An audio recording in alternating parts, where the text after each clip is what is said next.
Wearing sunscreen indoors? Yeah, you need to, and not because of the sun.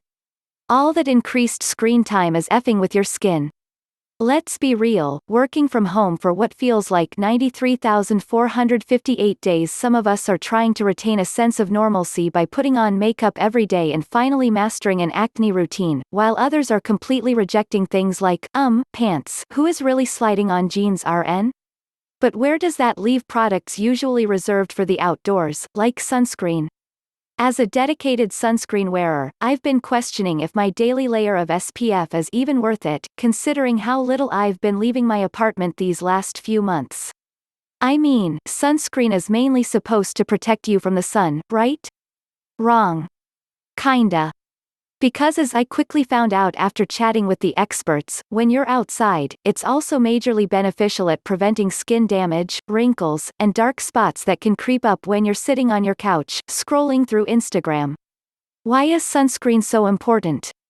The gist: the sun gives off two different kinds of rays, UVA rays, the damage and cancer-causing kind, and UVB rays, the sunburn-causing kind. Both rays can cause both short-term and long-term skin damage, like burns, dark spots, fine lines, melasma, premature aging, and even skin cancer. Sunscreen, of at least SPF 30, can help prevent all that, so long as you slather it on every single day, even if you're inside all day. Do you need to wear sunscreen indoors? According to dermatologists, yup. Especially if you're near windows, sunlight at all. Windows block most of the UVB rays that can cause burns, redness, and potentially cancer, but they don't do as good of a job with blocking UVA rays, says dermatologist Dhaval Bhanusali, MD, founder of Hudson Dermatology and Laser in New York City. And, reminder, UVA rays are the extra dangerous kind, penetrating deeper into your skin than UVB rays to cause a breakdown in collagen, which makes your skin less bouncy and resilient, and a genetic damaging of your cells, which can ultimately lead to cancer. So unless you live in an underground bunker with zero natural light, in which case, wow, what great Wi-Fi, you need to be slathering on the sunscreen daily.